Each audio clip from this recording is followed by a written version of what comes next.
네, 앞서 완화 의료에 대해서 이야기 나눠봤는데요. 아무래도 생애 마지막 과정이다 보니까 참 마음이 무겁기도 하고 그런데 그래도 최대한 모두가 좀 아름답고 편안하게 이별을 할 수 있도록 공개 클리닉 웰이 준비했습니다. 지금부터는 재택 의료에 대해서 이야기 나눠보려고 합니다. 요즘은 100세 시대를 넘어서 120세 세대 이런 말씀들도 많이들 하시죠. 그만큼 기대 수명은 늘어났지만 건강 수명은 또 그에 미치지 그렇죠. 못해서 내가 아픈 채로 노년을 다 보내야 하는 거 아닌가 이런 걱정들 많이들 하고 계신다고 해요. 네, 예전에는 아픈 환자를 돌보는 일이 오롯이 가정의 몫이었는데 최근에는 가족과 환자의 부담을 좀 덜어주기 위해서 의료진과 지역사회가 함께 돕는 통합 돌봄이 또 생겨나고 있다고 해요. 이게 사실 부산 경남이 전국에서 또 이렇게 초고령 사회를 진입한 지역이기도 하고 그래서 우리 부산 경남에 꼭 필요한 제도가 아닐까라고 생각해 보는데 맞습니다. 그래서 오늘 공개 클리닉 웰은 끝까지 본방사수 그리고 제 방 보시는 분들은 제방사수까지 하시길 바라겠습니다. 네, 본방사수, 제방사수까지 잘 부탁드리겠습니다. 한의사 방호열 원장님 모시고 이야기 나눠보겠습니다. 원장님 어서 오세요. 어서 오십시오. 네, 삶의 마지막까지 내 집에서 찾아가는 주치의 방문진료 한의사 방호열입니다. 네, 맞습니다. 성함 자체가 방문 진료 방방곡곡 가가호호 열심히 딱 뜨네. 삼행시 할 수 있어요. 오늘 좀 마음에 드십니까? 좋은 이름. 원장님 그러면 정말 말 그대로 환자분을 직접 찾아가시는 거죠? 네, 맞습니다. 대한민국은 작년 12월에 노인 인구가 20%가 넘는 초고령 사회에 진입하였습니다. 사람이 이제 나이가 들게 되면 거동이 안 좋아집니다. 그렇게 되면 장기 요양 등급을 받을 수가 있는데요. 경남에 약 9만 명, 부산에 약 8만 명 정도의 장기 요양 등급 환자가 있습니다. 이런 분들은 거동이 안 되기 때문에 환자가 병원에 가서 진료를 받는 외래 진료나 입원 진료가 힘들 수 있습니다. 그래서 이런 분들은 의료진이 집으로 찾아가는 방문 진료가 더 나은 진료일 수 있습니다. 그리고 통신기기를 사용해서 하는 비대면 진료도 적합할 수 있는데 이 방문 진료와 비대면 진료를 합쳐서 재택 의료라고 하기도 합니다.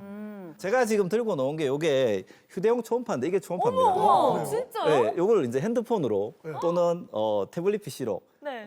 화면을 보면서 이제 이용할 수 있습니다. 너무 신기하다. 그리고 요거는 이제 심전도 기계입니다. 어머. 굉장히 작죠. 네. 그죠? 실제로 이제 포터블 엑스레이라고 해서 들고 다닐 수 있는 엑스레이도 나오고 있습니다. 근데 그 엑스레이가 지금 CT 기능까지 되는 경우도 있습니다. 네. 녹화 끝나고 저 복부 초음파 한 번만 해주세요. 아마 그 복부까지 가기 전까지 두께가 상당할 것 같습니다. 역시 방방곡곡 가가호 열심히 다니시니까 아시네. 예. 네, 이렇게 원장님께서는 다른 병원들과 달리 좀 특별한 하루를 보내신다고 합니다. 원장님의 진료실은 어떤 모습일지 함께 보고 오시죠. 평일 오전인데 텅 빈 대기실 좀 어색한데요? 환자도 없이 원장님 혼자 진료를 보고 계세요. 환자의 욕창 사진을 받아 살펴보고 있습니다. 저게 욕창이에요? 오늘 사이즈는 1.7.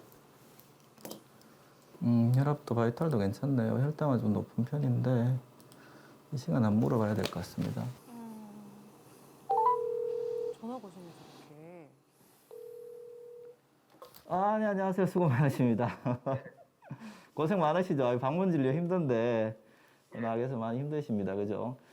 요즘 좀 어떠세요? 컨디션은요? 그 저번 주에는 이제 그 폐렴이 있으셔가지고 네네네. 월요일날 네네. 네 그때 병원에 가셨다가 네.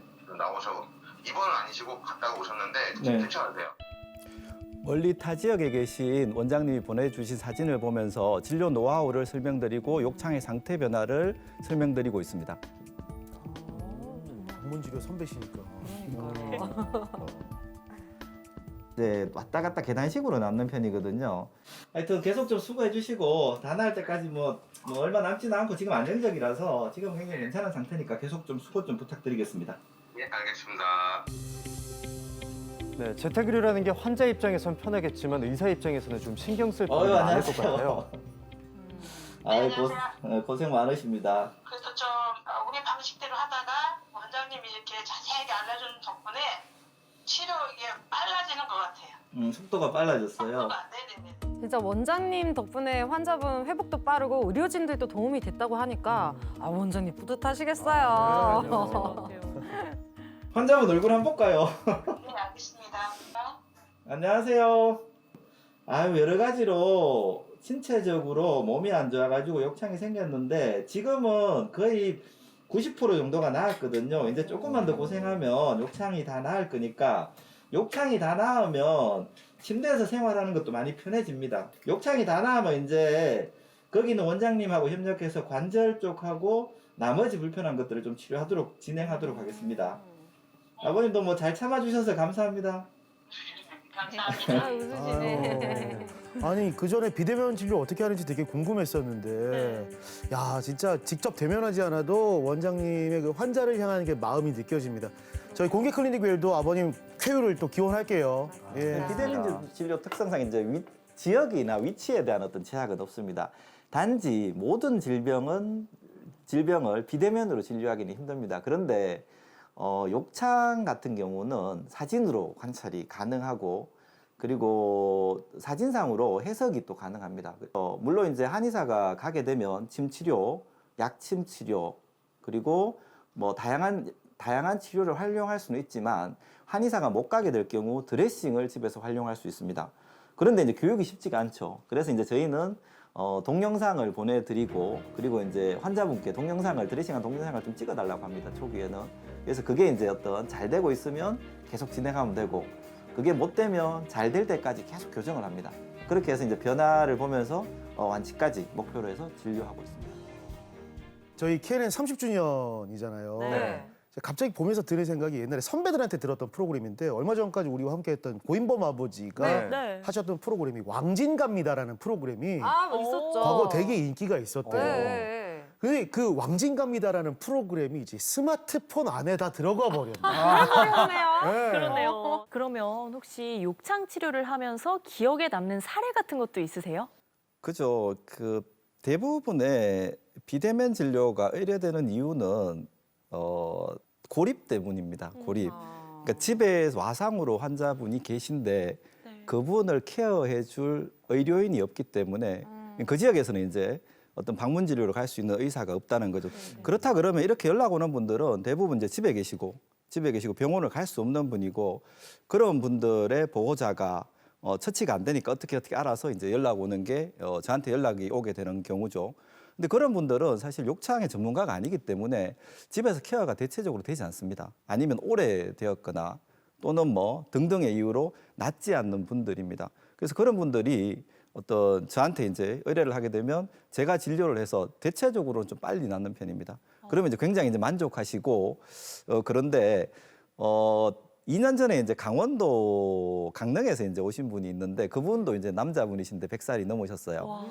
치료가 거의 한 99% 됐을 때 이제 그분이 돌아가셨는데 장례를 치르고 이제 보호자분이 따님께서 이제 전화가 오셨더라고요. 그래서 뭐 많이 슬프시지 않냐고 이렇게 여쭤보니까 굉장히 고마워하셨어요. 뭐냐면 아버지가 이제 아프고 병들었고 욕창이 생겨서 그런 상황이었는데 돌아가실 때는 욕창이 없어져서 딸로서 굉장히 뭐 고맙다고 그렇게 이제 말씀을 하시더라고요. 그런 경우도 있었습니다. 근데 욕창이 생긴 분들은 일단 돌아눕는 거동이 안 되는 상황이죠. 그렇기 때문에 대부분 생애 말기입니다. 얼마 안 돼서 이제 돌아가실 수 있다는 그런 뜻을 내포하고 있습니다. 그래서 욕창을 치료하는 도중에 돌아가시는 분도 계시고 욕창을 치료하고 나서 또 얼마 안 돼서 돌아가는 분들도 많이 계십니다. 뭐 간혹 욕창 진료를 비대면 진료로 하다가 그게 이제 자연스럽게 재택 임종까지 이어지는 경우도 있습니다.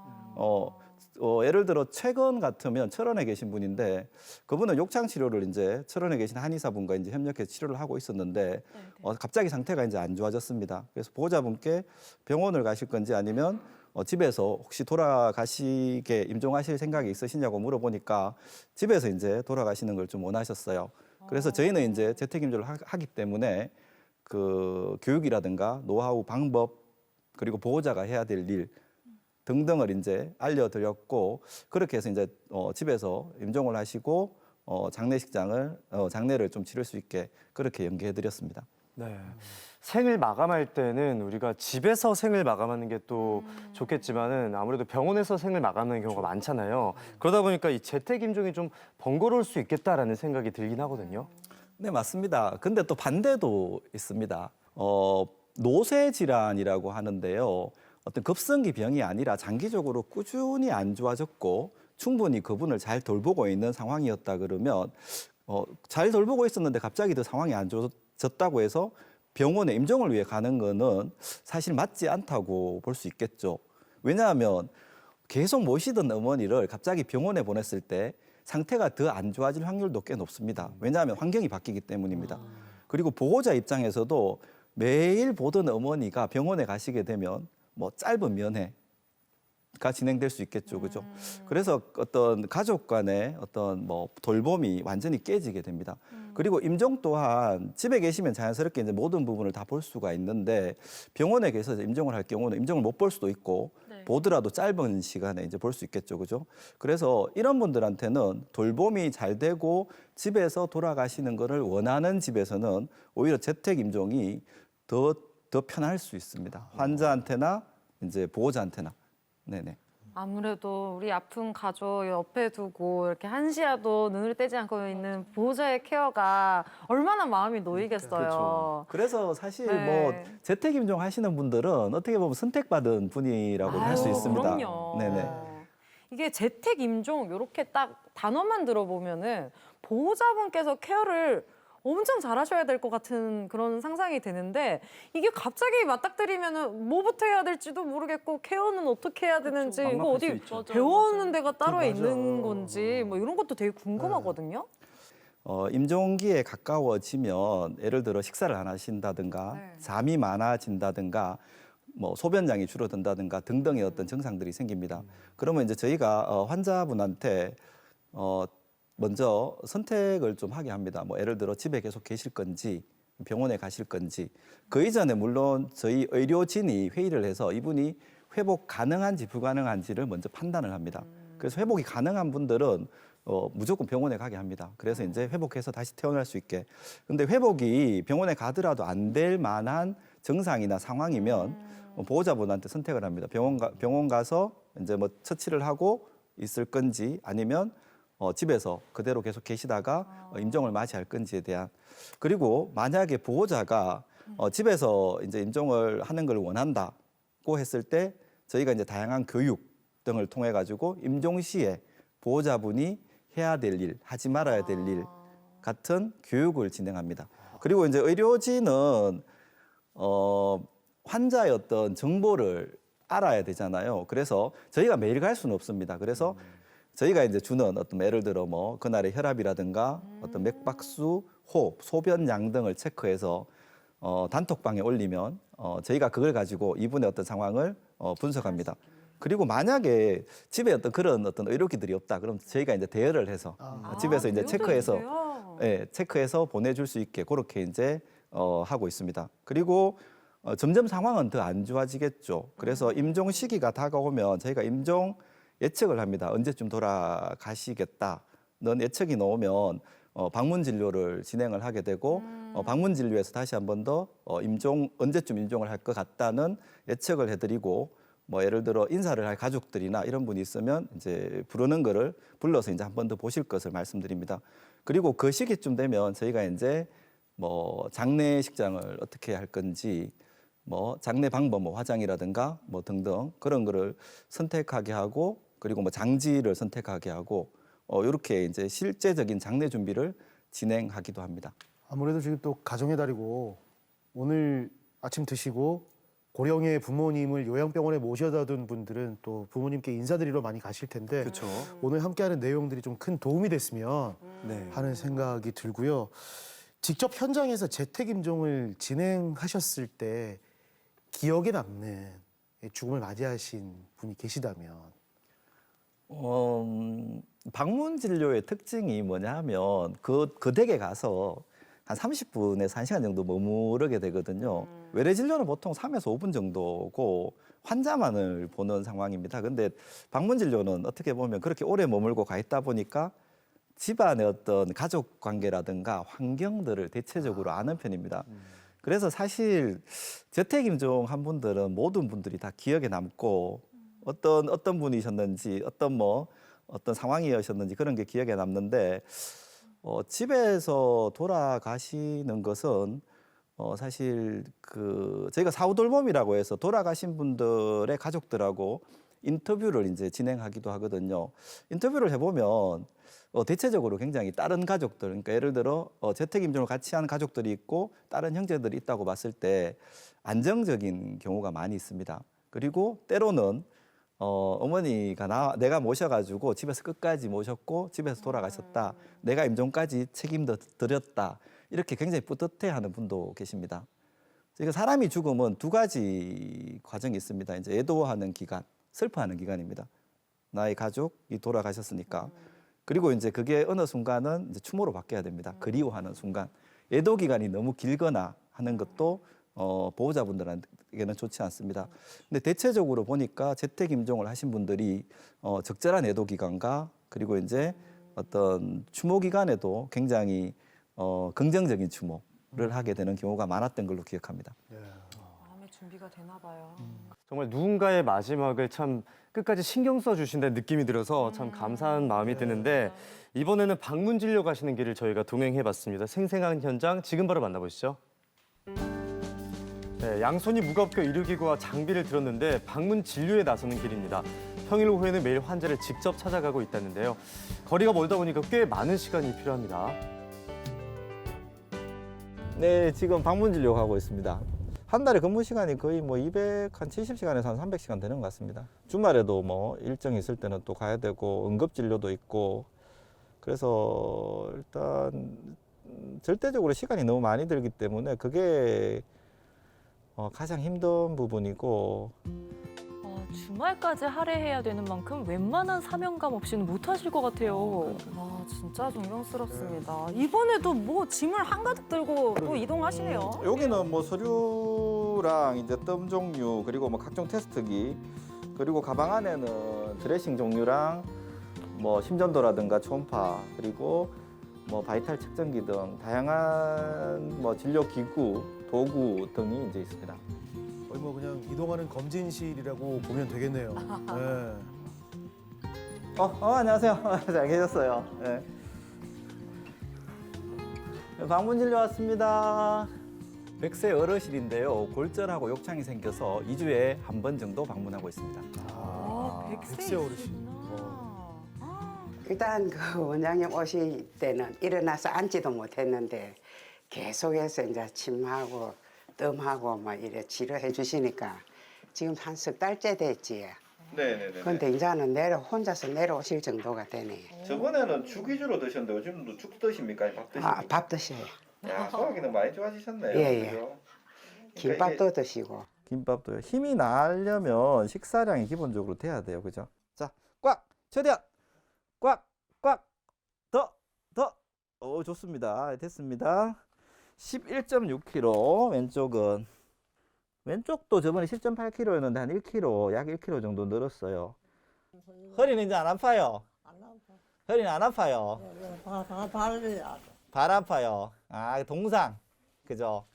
이제 뭐 동상은 또 겨울 지나면 또 낫습니다. 이게 동상이 뭐 옛날에 생긴 거라 가지고 색깔이 많이 좋네요. 저번에 많이 붓더니만 괜찮아요. 네, 식사도 잘하시고 악력도 좋아지셨고요. 환자분이 좋아하시는 걸 보면 정말 먼 길 달려온 보람이 있을 것 같습니다. 휴대전화로 심박수 체크도 가능한 것 같은데요. 요즘 의료 장비들도 좀 휴대하기 좋아지면서 방문 진료하기 좋을 것 같아요. 이렇게 뭐 침도 놔주시는 것 같고 뜸도 들이시는 것 같고 좋은데요. 저 침대에서 떨어져서 꼬리뼈 골절이 됐는데 이렇게 돌아눕지도 못했어요. 이렇게 누워 있다 보니까 욕창이 심하니까 막 원장님이 계속 막 틈만 나면 오셔서 봐주셨어요. 그래갖고 지금은 욕창도 다 났고, 자, 일어나 앉지도 못하던 사람이 이제 저렇게 여기까지 나올 정도로 좋아지셨어요. 가서 치료를 받으려면 힘들죠. 거의 못하죠. 근데 그러고 간호사 선생님도 매주 목요일마다 오셔가지고 또 치료해 주시고, 원장님 한 달에 2번 왔어서 치료해 주시고, 그렇게 엄마가 엄청 좋아지셨어요. 네. 아, 누워 계시는 거 보니 이분도 좀 많이 불편하신가 봐요. 병원 가기도 힘드실 텐데 진짜 방문 진료가 살짝 너무 그 소중합니다. 생물학적 세균막이 생겨가지고 저번처럼 좀 끌어내겠습니다. 그죠? 좀 끌어내야 돼가지고 옆으로 한번 누워보실게요. 이분은 욕창 3단계인데 드레싱하고 침 치료를 진행하고 있습니다. 네. 요게 이제 막이 안 좋은 거예요. 요게 있으면 새살이 잘 안 생깁니다. 이렇게 걷어냈는데도 또 좀 생겼네요. 그죠? 욕창도 뭐 얘기 들어보니까 사람들 얘기 들어보니까 이쪽이 제일 위험하다 하더라고요. 네, 저 지금 있는 저기가. 그래서 제가 걱정을 많이 했죠. 참 막막했는데 여기는 버스도 없고, 그러니까 제가 뭐 간데에도 택시로 불러가지고 갈 수밖에 없었고, 그리고 이제 이걸 이제 어떻게 하다 보니까 찾아가지고 그래 했는데, 또 원장님이 오셔가지고 치료도 참 잘해주세요. 제가 걱정했던 거를 원장님이 잘 치료해 주셔가지고 지금은 이제 걱정이 없습니다. 처음에는 걱정을 많이 했는데. 분명히 재택에 고립된 분들이 있고 분명히 누군가의 도움은 필요합니다. 누군가는 일을 해야 되고 그래서 뭐 그런 의미에서 뭐 단순히 그냥 주어진 일이고 해야 되는 일이기 때문에 열심히 한다 그 생각 위주로 현재는 진행하고 있고 어떤 그분의 어떤 원하는 것 의료뿐만 아니라 어떤 원하는 것 그런 걸 좀 할 수 있는 예를 들어 뭐 간단하게 날씨 좋은 봄날에 공원에 가서 꽃구경을 한다든가 와상이면 현재로는 불가능하죠. 그게 이제 지역 자원하고 협력하고 그리고 좀 더 나은 몸이 됐을 때 그렇게 진행할 수 있는 좀 그런 환경이 되었으면 그런 세상이 되었으면 좋겠습니다. 네. 앞서 누군가는 꼭 해야 할 일이다라는 말씀이 참 기억에 남는데 이게 사실 집으로 일일이 찾아간다는 게 말이 정말 쉽지 않은 일이거든요. 네. 힘들죠. 그러다 보니까 환자 입장에서는 의사가 집으로 찾아오게 된다면 아무래도 비용이 걱정될 것 같은데 어느 정도 부담을 하게 되나요? 보통 건강보험의 경우 한 3만 원에서 한 5만 원 정도 비용을 부담합니다. 만약에 그분이 저희 의료기관으로 온다고 하시면 보통 한 2명, 3명 정도가 부축을 해야 되고 그렇죠. 또 차량이 필요하겠죠. 네. 차량이 필요하죠. 그리고 이제 또 병원 와서 기다려야 되죠. 그렇다 그러면 시간하고 비용이 아마 곱절 이상 들 확률이 높습니다. 그래서 대부분의 환자분들은 비싸다고는 이제 생각하지 않습니다. 근데 이제 노인청 같은 경우 경제적인 어려움이 있는 분들이 많기 때문에 좀 빈곤하신 분들, 경제적으로 어려움이 많으신 분들은 좀 지자체나 이런 쪽에서 지원을 좀 해야 된다. 그렇게 생각하고 있습니다. 아, 이거 지금 방송 보시는 분들이 또 이거 너무 좋은 혜택 같은데 맞아. 이렇게 하면서 네. 귀가 그렇죠. 쫑긋하시는 분들 굉장히 많으실 것 맞아요, 같아요. 맞아요. 혹시 이렇게 방 원장님처럼 전국 곳곳에도 이렇게 좀 방문 진료하시는 의료기관이 좀 있나요? 어때요? 여러 가지 제도가 있는데 저는 이제 장기요양 재택의료센터랑 방문 진료 두 가지를 하고 있습니다. 네. 재택의료센터는 전국에 135개가 있습니다. 오, 네. 그런데 이제 부산 경남권은 좀 적습니다. 예를 들어 부산 같은 경우는 금정구, 동래구, 동구 그리고 수영구 이렇게 4곳이 있고요. 경남 같은 경우는 제가 있는 거제시랑 하동 이렇게 2곳이 있습니다. 전체적으로 봤을 때 비율이 좀 적은 편이고요. 그리고 방문 진료를 하는 기관은 네. 부산에 이제 190여 개 정도 그리고 경남에도 한 190여 개 정도가 있습니다. 그런데 이제 제도에 신청을 했는데 실제로 방문 진료를 하는 분들은 이 중에 한 30% 정도가 좀 안 된다고 통계적으로 나오고 있습니다. 방문 진료가 사실 어려운 점이 많습니다. 가야 되고 힘들고 예를 들어 저는 휴가 기간도 사실 좀 잘 못 보내는 편입니다. 그래서 하는 분들이 아직은 좀 적고 그리고 하는 분들도 대체적으로 좀 힘들어 하십니다. 힘들구나. 네. 그런 상황이라서 좀 앞으로 수가라든가 그리고 어떤 다양한 보조금 등이 좀 진행이 돼서 좀 더 활성화되었으면 좋겠습니다. 흔히 말해 의료 취약지구라고 하죠. 의료가 부족한 지역. 대표적으로 거제시 같은 경우도 공보의 숫자가 공중보건의 숫자가 줄고 있습니다. 이런 곳들은 좀 더 지원이 있어야 되지 않나 생각하고 있습니다. 네. 정작 또 다른 가족들 챙기시느라 원장님 가족들하고 여행 한번 가시기 힘들 텐데. 그러게요. 너무 속상하겠어요. 가족들한테 한 말씀 하세요. 예. 미안해. 진짜 실제로 오셨거든요. 이게 참 그렇습니다. 고령화뿐만 아니라 지방 소멸이 뭐 가속화된다 이런 얘기들 참 많은데 의료 서비스도 변하는 것 같아요. 앞으로 또 어떻게 또 진행이 될까요? 현재 확정된 거는 인구 구조에서 찾아볼 수 있는데요. 1959년부터 71년까지 1년을 빼고 100만 명 이상이 태어났습니다. 59년생이 원래 66세가 됩니다. 작년부터 이제 노인 인구로 접어들었죠. 앞으로 10년간 굉장히 많은 인구가 노인 인구로 접어들게 됩니다. 이분들이 나이가 드는 약 80대 초반, 80대 중반이 되는 약 20년에서 30년 후에는 많은 분들이 집에서 거동 불편하게 계실 확률이 높습니다. 1년에 약 36만 명 정도가 돌아가십니다. 그런데 이게 2.5배 정도, 약 80만 명 정도가 돌아가시는 시대가 올 겁니다. 그때는 이제 진짜 재택의료랑 재택임종 같은 어떤 제도들이 필요할 거고, 그리고 그것을 해야 하는 기관들이 많이 늘어나야 될 거라고 생각됩니다. 그런데 지금 저출산이잖아요. 사실 20, 30년 뒤면 지금의 뭐 한 태어나는 사람 그리고 뭐 10대, 20대 정도가 이제 돌봄을 또 맡아야 되는데 그것도 쉽지 않습니다. 왜냐하면 인력이 없습니다. 당장 올해부터 이제 요양보호사 수급이 부족해집니다. 그리고 다양한 의료인도 수급이 부족해지는 시대라서 앞으로 좀 많은 걱정이 됩니다. 내년부터는 통합돌봄지원법이 시행됩니다. 모든 지자체에서 돌봄을 해야 됩니다. 그래서 지자체와 그리고 의료기관, 방문 진료를 하는 분들이 협력해서 좋은 제도를 잘 정착할 수 있도록 노력했으면 좋겠습니다. 박수 한번 보내주시죠. 네, 네, 진짜 정말 존경스럽습니다. 됐으면 좋겠어요. 말씀하셨듯이 뭐 재택의료나 재택임종과 관련해서 제도적인 뒷받침이 더 다 잘 따라줬으면 좋겠습니다. 자, 재택의료와 관련해서 도움 말씀 주신 건강주치 한의사 방호열 원장님 다시 한번 감사드립니다. 감사합니다. 네, KNN 창사 30주년을 맞이해서 저희가 이번 시간은 조금 특별하게 준비해봤는데 어떠셨나요? 이렇게 공개 클리닉 웰은 부산 경남의 최장수 의료 프로그램으로 매주 토요일 10시 10분 여러분들과 함께하고 있습니다. 네, 저희는 그동안 올바른 건강 정보를 유쾌하게 전달해드리기 위해서 노력해왔습니다. 앞으로도 부산 경남 시도민들의 건강을 책임지기 위해서 지금처럼 열심히 준비할 테니까요. 많은 관심과 사랑 부탁드리겠습니다. 혹시 다음 주 토요일 오전 10시 10분 뭐 하고 계십니까? 공개 클리닉 만나야죠. 오늘도 시청해 주셔서 감사드립니다. 공개 클리닉 왜?